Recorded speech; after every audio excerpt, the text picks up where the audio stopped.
인생의 폭풍은 누구에게나 찾아옵니다. 사회적 신분이나 전문적인 경력이나 또 재물의 많고 적음과 상관없이 누구에게나 인생의 폭풍은 찾아옵니다. 폭풍 속에 휘말릴 때 사람들은 방향을 잃어버리고 두려워하며 절망하며 때로 소망까지 잃어버리게 됩니다. 그러나 바로 그 자리가 하나님을 만나는 자리입니다. 바로 그때가 하나님이 어떤 분인지를 체험하게 되는 때입니다. 인생의 순풍만 불어올 때 하나님을 만나면 얼마나 좋겠습니까? 그러나 하나님을 만난 대부분의 사람들은 순풍이 아닌 폭풍이 다가올 때, 원치 않는 고난의 태풍이 다가올 때 살아계신 하나님을 만나게 됩니다. 성경 속에서 하나님을 깊이 만난 사람들도 폭풍 속에 찾아오신 하나님을 만났습니다. 하나님께서 보내시는 폭풍은 때로 고난 속에서 하나님을 원망하고 불평하며 때로 대적하는 사람들에게 하나님의 주권을 알려주시는 통로가 됩니다. 욥은 극심한 고난 속에서 친구들의 조언에도 불구하고 나는 결코 회개할 것이 없다라고 그렇게 자신을 주장했던 그 욥이 폭풍 속에서 나타나신 하나님 앞에서 자신을 회개하고 하나님께로 돌아오게 됩니다. 욥은 폭풍 속에서 하나님을 만났습니다. 또한 하나님의 폭풍은 하나님의 뜻을 불순종하고 자신의 뜻을 고집하는 사람들을 다시 돌이키게 하시는 방법이기도 합니다. 요나는 니느웨로 가라는 하나님의 뜻을 거역하고 다시스로 가는 배를 탔습니다. 그 결과 그는 폭풍을 만나게 됩니다. 그는 폭풍 속에서 건짐을 받고 난 이후에 니느웨로 다시 발길을 돌이키어 하나님의 뜻에 순종하게 됩니다. 이처럼 하나님의 뜻에 불순종하는 이들을 다시 고치셔서 하나님의 뜻 가운데 돌아오게 하시는 하나님의 방법이기도 합니다.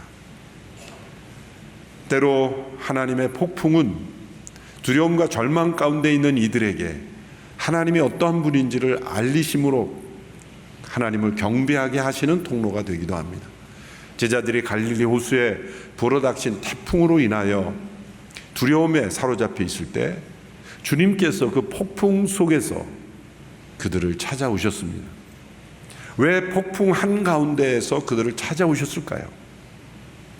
제자들은 그 예수님을 유령처럼 여겼지만 예수님은 안심하라, 나다, 두려워하지 마라. 그리고 그 폭풍을 잠잠케 하셨습니다. 그 결과 제자들은 처음으로 복음서에서 처음으로 예수님을 경배하였다라는 표현이 나옵니다. 그 이전에 제자들이 예수님께서 일으키신 여러 기적들도 보았지만 귀한 가르침도 받았지만 한 번도 예수님을 경배하였다라는 말씀이 나온 적이 없습니다. 처음으로 폭풍을 잠잠케 하신 그 예수님을 체험하고 그들은 예수님께 경배하게 됩니다. 이렇게 인생에 불어닥친 폭풍은 우리로 하여금 더 하나님을 깊이 알게 되고 하나님의 주권 앞에 순종하게 되고 또한 하나님이 얼마나 선하신 분인가를 깨닫게 되는 통로가 되기도 합니다. 사도 바울이 로마로 가는 여정 가운데 이 폭풍이 나타났습니다. 바울은 피고인으로서 이제 재판을 받는 상황입니다.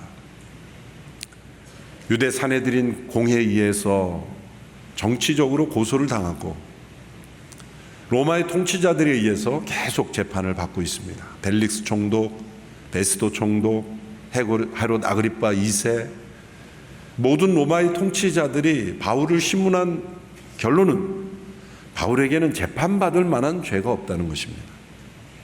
사형받을 만한 죄 정도가 아니라 재판받을 만한 죄도 없다.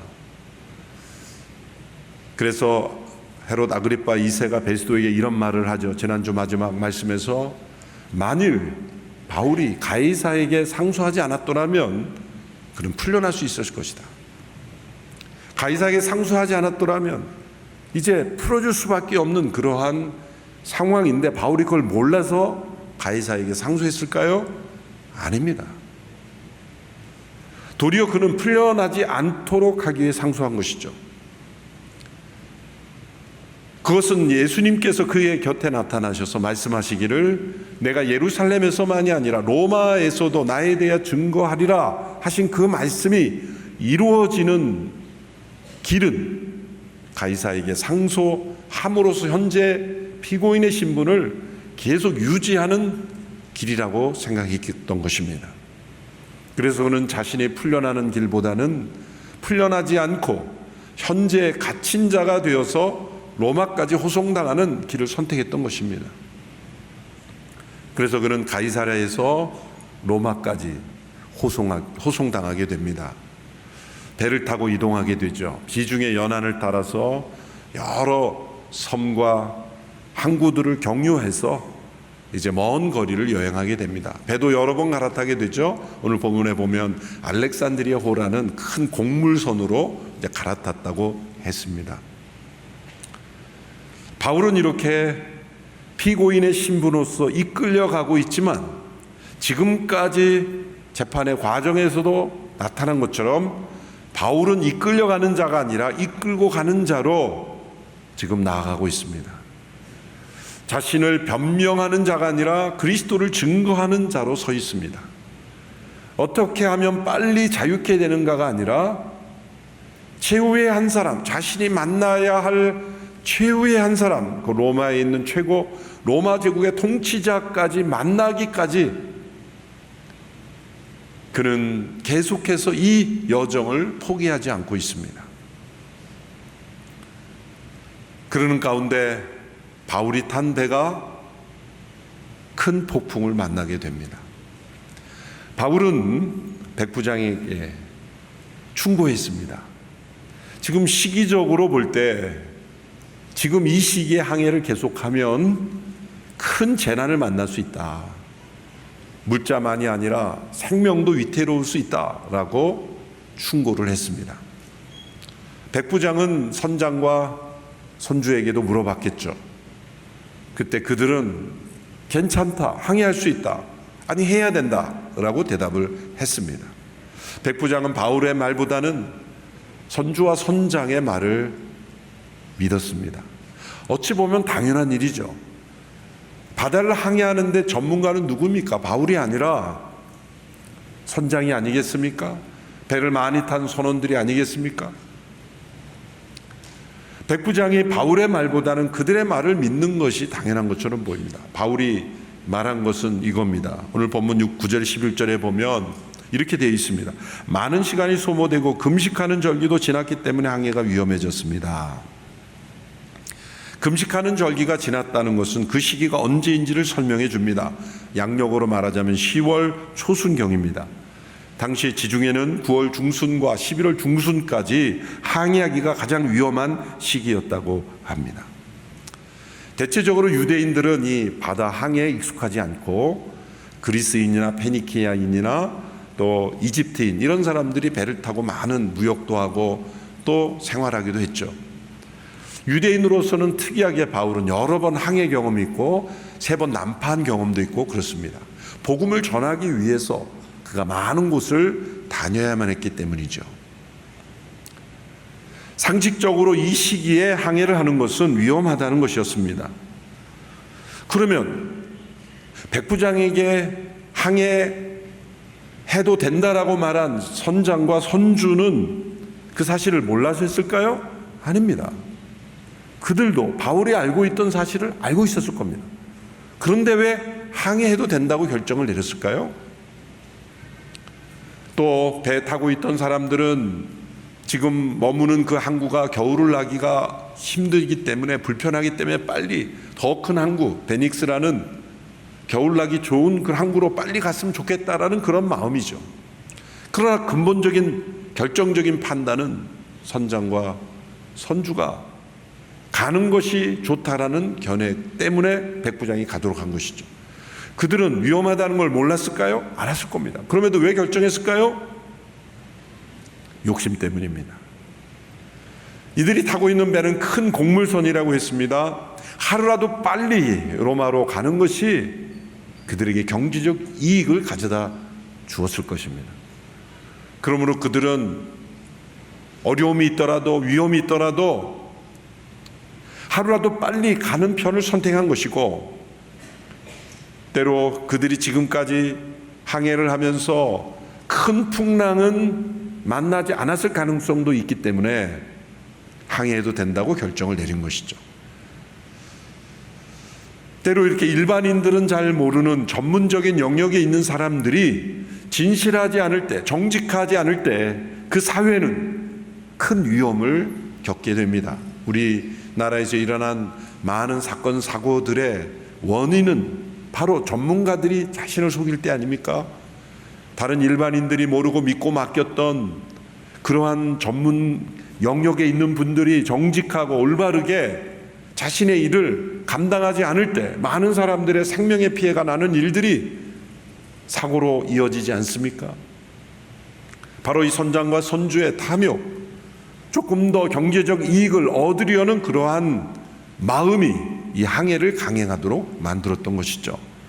결국 그들은 폭풍을 만나게 됩니다. 그들이 할 수 있는 모든 노력은 다 합니다. 구명정을 배 위에 붙들어 매고 밧줄로 선체를 묶고 닷을 내리고 또 배에 있는 짐과 장비들까지 다 내버렸습니다. 그런데 그들은 결코 버려서는 안 되는 것까지 버리게 됩니다. 소망까지 버리게 됩니다. 20절의 말씀을 보십시오. 우리 같이 한 목소리로 읽겠습니다. 시작. 해와 별도 나타나지 않고 폭풍만 계속 불어닥치자 결국 우리는 구조될 모든 소망을 포기했습니다. 해와 별이 나타나지 않았다라는 것은 오늘 같은 GPS가 없던 당시에 해와 별을 보고 방향을 파악했던 시대였기 때문에 해와 별이 여러 날 동안 보이지 않은 것은 매우 위험한 것이죠. 폭풍이 불어닥치자 그들은 소망까지 버리게 되었습니다. 여러분, 우리의 모든 삶 속에 결코 버려져서는 안 되는 것이 있다면 소망입니다. 왜요? 그 소망은 나를 믿는 것이 아닌 하나님을 믿는 것이기 때문입니다. 그런데 소망을 버린다는 것은 나를 창조하신 분, 나를 여전히 사랑하시는 분, 나를 향하여 기대를 가지고 계신 분, 나를 구원하실 수 있는 그 하나님을 버리는 것이기 때문입니다. 소망을 버리는 것은 바로 하나님께 대한 도전이요 불신앙인 것입니다. 반역인 것입니다. 소망까지 버리게 된 것입니다. 스스로 할 수 있다고 생각하고 자신을 의지하며 어떤 문제든 다 해결할 수 있다고 생각하는 사람들은 이런 폭풍을 만나게 되면 결국 소망까지 버리게 됩니다.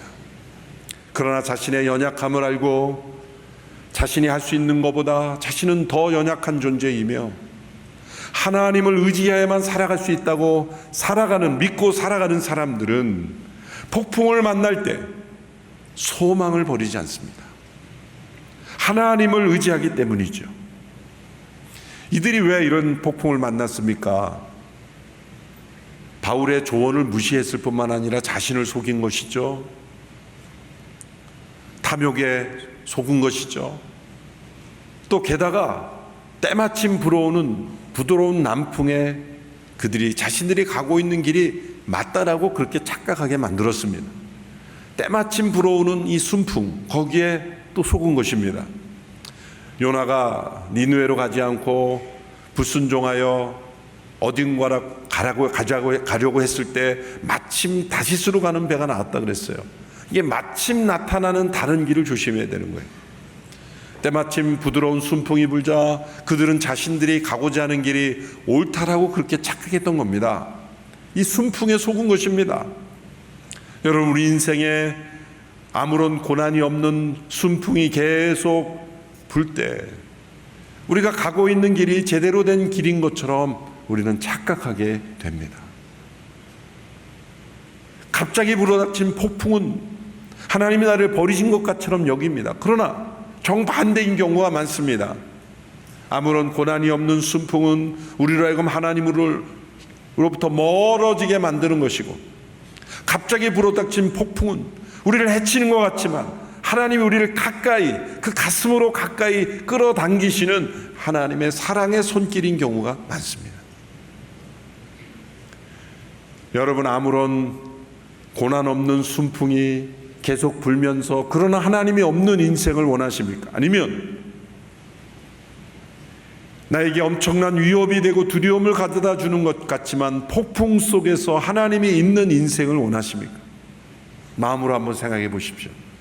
손들어 보라고 하진 않겠습니다. 하나님 없는 순풍의 인생을 원하십니까? 아니면 하나님이 함께 하시는 폭풍의 인생을 원하십니까?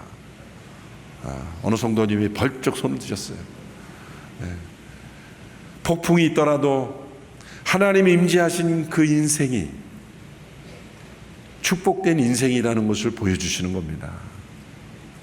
인생의 순풍에 속아서 하나님을 멀리 하다가 결국 닻이 없는 배처럼 공해 바다로 나가서 어디가 어딘지 방향을 알지 못하는 인생이 되어버리는 것이죠. 그러나 폭풍 속에서 하나님 우리를 가까이 만나도록 이끄시는 것입니다. 그때 이 폭풍 속에서 소망을 버리지 않는 한 사람, 이 폭풍 속에서 방향을 잃어버리진 한 사람이 바로 바울이라는 것이 나타납니다. 22절에서 26절의 말씀을 보시면 바울이 그 함께한 사람들에게 당부하는 내용이 나옵니다. 함께 말씀을 읽어보겠습니다. 시작.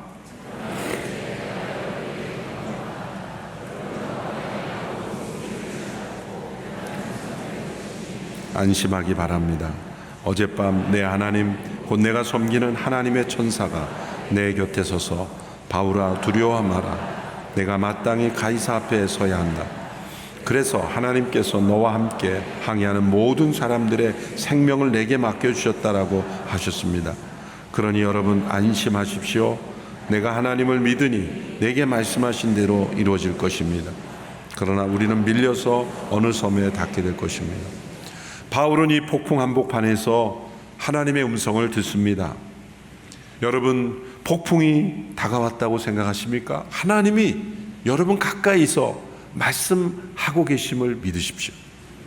바울은 이 위기 상황에서 세 가지 내용을 담은 음성을 듣습니다. 첫째, 두려워하지 마라.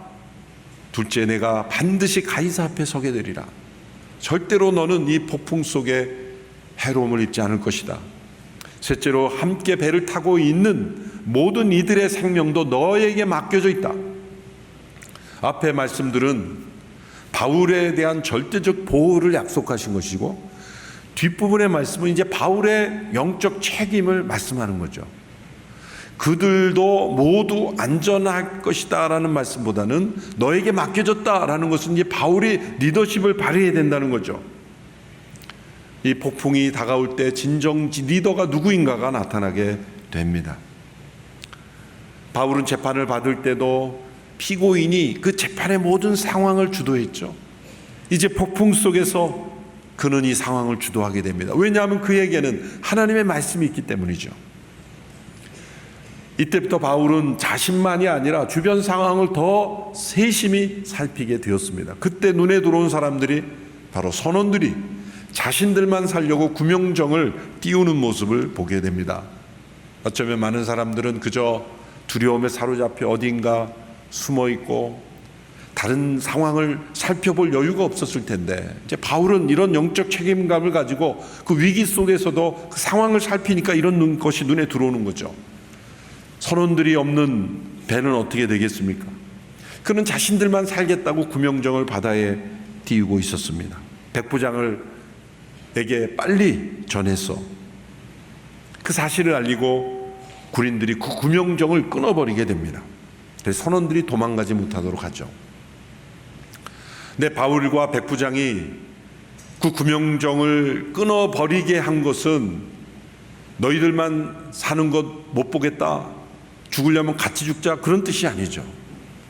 도리어 이 선원들의 생명까지 보호해 준 겁니다. 지금 이 폭풍 속에서 구명정을 타고 나간들 살아날 수 있겠습니까?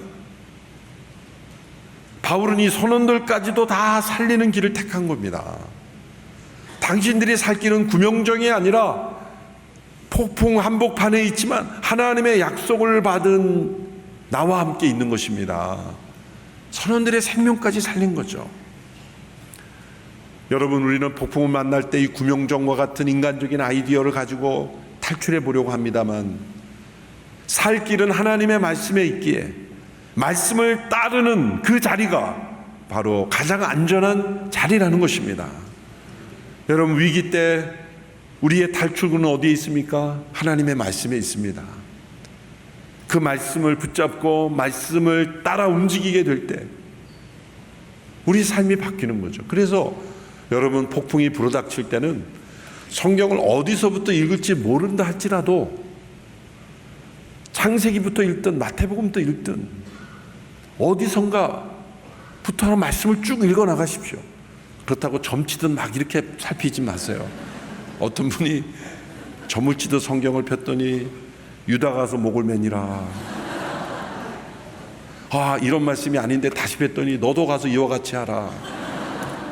이건 더 아닌데 다시 했더니 내가 하고자 하는 속히 하라. 다 말씀에 나오는 말씀이에요. 점치듯이 보면 안 돼요. 어떤 한 권의 책을 정해서 쭉 읽어나가야 돼요. 스토리를 따라 쭉 읽어가야 돼요. 그럴 때 나에게 부딪히는 말씀이 있을 거예요. 그 말씀을 붙잡고 그 말씀의 움직임대로 순종하며 나아갈 때 놀랍게도 거기에 가장 안전한 하나님의 길이 숨어 있습니다. 지금은 이 폭풍함 가운데 바울에게 주신 이 말씀, 너희들은 안전할 것이다, 그렇게 말씀하시는 그 말씀을 듣고 이제 영적 리더십을 가진 바울을 따르는 것이 살 길이에요. 이제 바울은 자신에게 주신 말씀이 사실이라는 것을 보여주기 위하여 음식을 먹습니다. 여러분은 지금 14일 동안 아무것도 먹지 못했습니다. 이제 여러분 음식 좀 먹으십시오. 담대하게 믿음으로 용기를 가지십시오. 그러면서 이제 떡을 가져다가 모든 사람들 앞에서 떼어 먹기 시작했어요. 그때 사람들도 용기를 내서 먹을 수 있었습니다. 음식이 없어서 못 먹었던 게 아니라 그 상황이 너무나 급박하고 당황스럽고 두려웠기 때문에 아무것도 먹지 못했습니다. 바울은 자신 안에 있는 믿음에서 나오는 평안을 나누어 주는 것입니다. 바울은 그 말씀을 믿었고 그 말씀대로 될 것을 믿었기에 평안했고 감사했고, 그리고 그 모든 상황 속에서 사람들에게 이제 하나님의 말씀대로 어떻게 되는지를 보여줄 수 있기에 그는 감사했고, 그 상황을 통해 하나님을 증거하는 상황이 되었음을 감사했습니다. 하나님께서 때로 폭풍을 우리에게 보내시는 이유가 바로 여기에 있습니다. 폭풍을 통해 우리가 하나님을 더 깊이 만날 뿐만 아니라 주변에 있는 많은 사람들에게, 그것이 가정이건 직장이건 때로 어느 나라이건, 그 폭풍 한복판에서 하나님의 말씀을 따르는 이들이 어떠한 모습인지를 보고 그 믿음을 나누어 줌으로써 살아계신 하나님을 만나게 하시기 위해서 하나님은 폭풍을 우리에게 보내시는 겁니다. 그래서 폭풍 속에서 하나님을 더 깊이 만납니다. 순풍을 따라 하나님 멀리 가는 인생이 아니라 폭풍 속에서 하나님을 만나는 인생이 되게 하시는 겁니다. 저와 여러분은 어느 때인가 만난 폭풍으로 하나님을 만났을 겁니다. 여러분이 바라는 대로 되어왔던 순풍의 과정에서보다 여러분이 원치 않고 피하고 싶고 해결할 수 없는 폭풍 속에서 하나님을 깊이 만나셨을 겁니다. 폭풍이 없이 하나님을 만나면 얼마나 좋겠습니까? 그러나 죄악된 인간이 폭풍 없이 하나님을 찾지 않는 것이 우리의 완악함이기 때문에 하나님은 때로 폭풍을 주십니다. 그럴 때 폭풍에서 도망하지 마십시오. 폭풍이 오면 주님이 임재하신다고 믿고 폭풍 속에 주님을 더 가까이 하십시오. 하나님의 말씀을 더 가까이 하십시오. 그때 하나님은 여러분을 통해 영광 받으실 줄로 믿습니다. 함께 찬양하고 기도하겠습니다. 주 품에 품으소서. 거친 파도 날 향해 와도 주와 함께 날아오리리. 함께 찬양하며 나아가겠습니다. 주 품에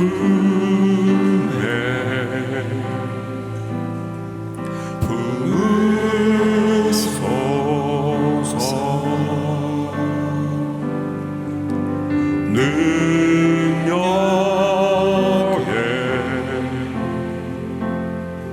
발로 덮으소서. 거친 파도 날 향해 와도 주와 함께 날아오르리.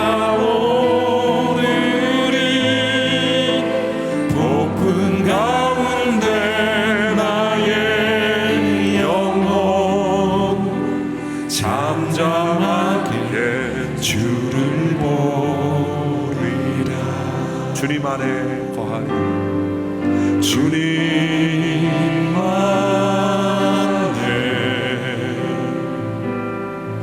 나 거하리.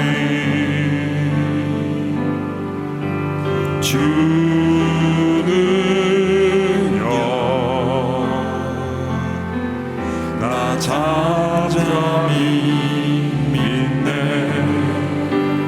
거친 파도 날 향해 와도 주와 함께 날아오르리. 폭풍 가운데 나의 영혼 잠잠하게 주를 보리. 거친 파도 날 향해 와도 거친 파도 날 향해 와도 주와 함께 날아오르리. 폭풍 가운데 나의 영혼 잠잠하게 주를 보리라. 이 시간 다 함께 입을 열어 하나님 앞에 기도하며 나갑니다. 폭풍 속에서 나를 찾아오신 주님, 그 주님을 담대하게 만나기를 원합니다. 폭풍 속에서 소망까지 버리는 인생이 아니라 말씀 앞에 달려가 하나님께 소망을 두는 인생이 되기를 원합니다.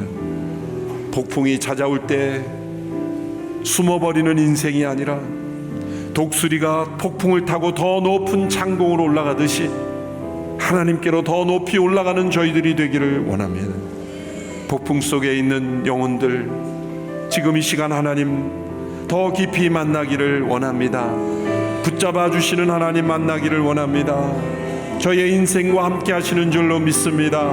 함께 기도하며 나가겠습니다. 살아계신 하나님 아버지, 폭풍 가운데 찾아오시는 주님, 하나님을 더 깊이 만나기를 원합니다. 하나님께 더 깊은 소망을 두기를 원합니다. 독수리의 날개침 올라감같이 창공을 향하여 오르는 믿음의 인생이 되기를 원합니다. 소망까지 내어버리는 어리석은 불신앙의 인생이 되지 않게 하여 주시고, 폭풍을 통해 찾아오시고 우리를 새롭게 하시고 더욱 하나님을 알게 하시며 하나님께로 가까이 이끄시는 그 하나님을 경험하는 저희들이 되게 하여 주시기를 원합니다. 주님 역사하여 주옵소서. 폭풍을 통해 임하시는 하나님, 인생의 순풍에 속아 하나님을 멀리하면서도 위기에 처해인 줄 모르고 넓은 공해 바다로 나가 방향을 잃어버렸던 저희들, 다시금 하나님 가까이 불러주시니 감사합니다. 폭풍을 타고 더 높은 창공으로 비상하는 독수리처럼 믿음으로 비상하는 믿음의 사람들 다 되게 하여 주시고, 모든 상황 속에서 하나님의 살아계심을 더 밝히 증거하는 그리스도의 담대한 증인들이 다 되게 하여 주옵소서. 예수님의 이름으로 기도합나이다.